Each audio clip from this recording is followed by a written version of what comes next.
really interesting to see how mobile is transforming the public television environment. You know, as mobile users increasingly engage with their devices to consume a variety of content, including video.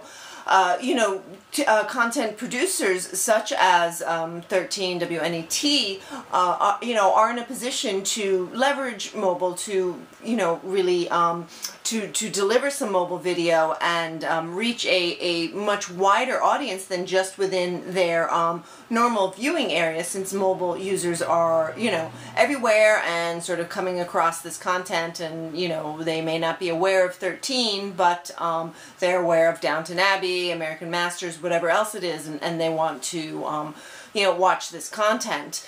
So as a result, this is opening up some new opportunities for public television stations to reach new audiences, as well as to drive some additional revenue opportunities.